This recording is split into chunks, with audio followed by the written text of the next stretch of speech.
in this episode, we are going to be talking about the big picture view and the big picture analysis of the Indian economy, of the Indian stock markets. And since we are talking right now after the budget, a big picture post-budget analysis of what really matters to the retail investors from this budget right now. So before we begin in about the budget analysis, I would want to start with markets. You're perhaps known to be the best contrarian investor and known to bet on the beaten down themes in the market which have a potential to turn around.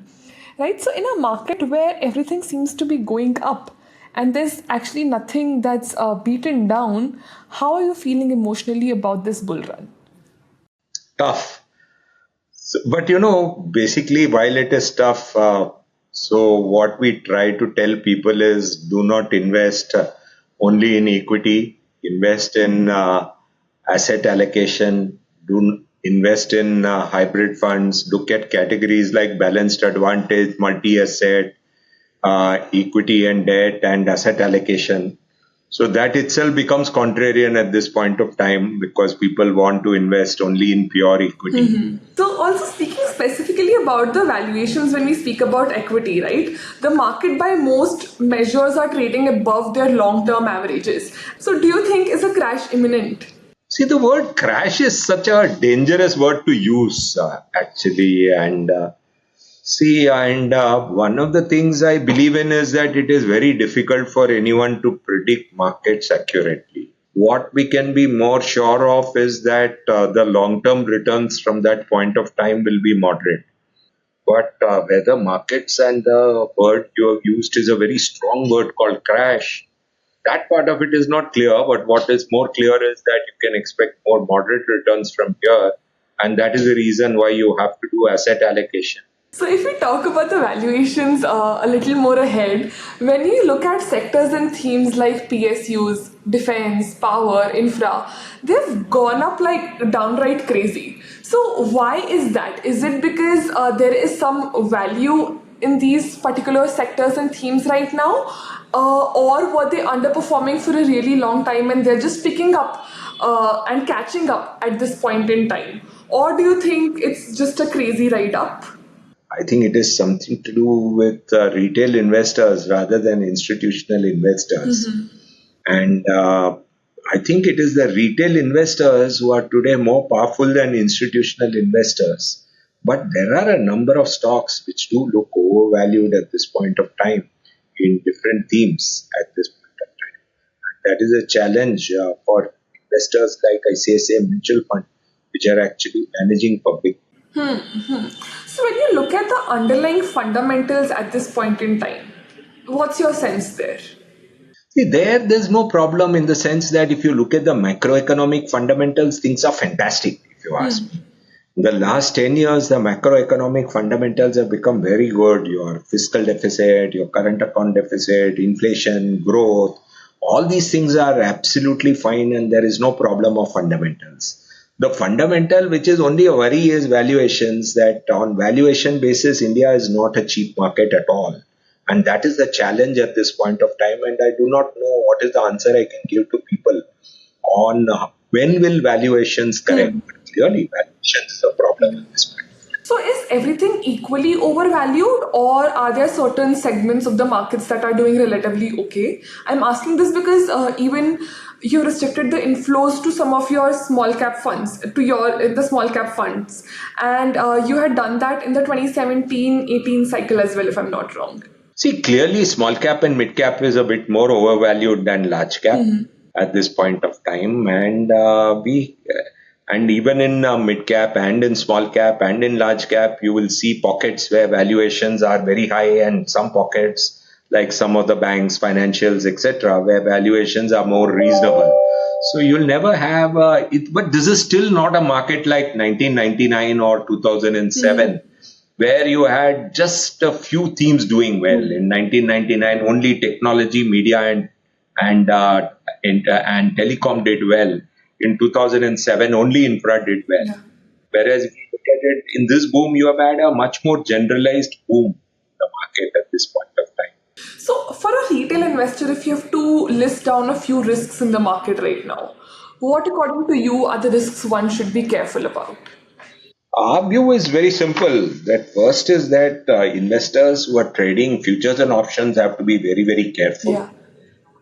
And I believe that if you're trading futures and options, you have to create an elaborate process as to why you're trading futures and options at this point of time.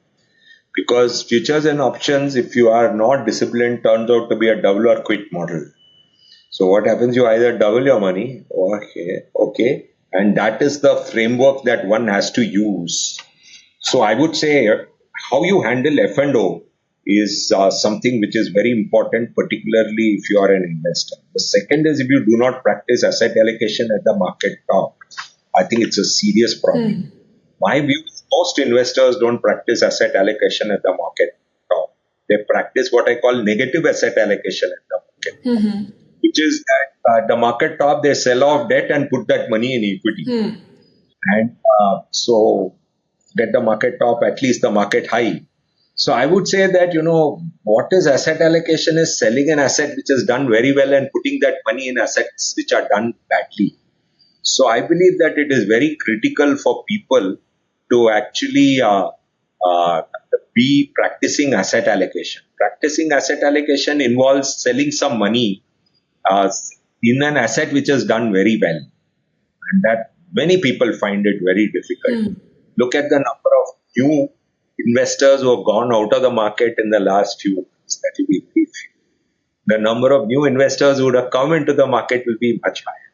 So I would say two things: just be very careful in F&O and practice asset allocation, which is booking some profits. So even though on one hand we see the economy doing really well, we are seeing all the green flags as the millennials and the Gen Zs now call it. If I have to put you on the spot and ask you, what are some of the long-term economic risks that worry you? What, according to you, would that be? What's on top of your mind? So I think people have to save enough to handle their post-retirement expenditures. So that is something I really worry about, because the Gen Z, which you talk about, they don't have the savings rate of my generation. Our generation grew up in pre-reform India, so we never knew how to spend. So frankly, whereas the Gen Z is in a very different kind of mood, so I would say that they have to save enough to handle their post-retirement life, and they're going to live much longer. So that's one big risk that we worry about actually. And what are the challenges which will come out of things like climate change and things like that? I think I don't understand it well enough. And what are the other problems you're going to have if artificial intelligence becomes very, very successful and takes away jobs which we are all used to? I do not know again anything about it. So these are things I worry. Right. So in that vein, how would you rate the budget? Like, what are the goods? What are the bads? Yeah, I think it's a fantastic budget. I think in line with the way we believe, I think that the economy has been very, very well handled. I do not see any problem in the budget. I think whichever areas that can bear extra tax, they have taxed those areas. They have tried to give money to the areas which are needed. They have tried to give money to all the segments of the market which need support. So, from every point of view, I would say that they have actually looked at it in a very, very positive way.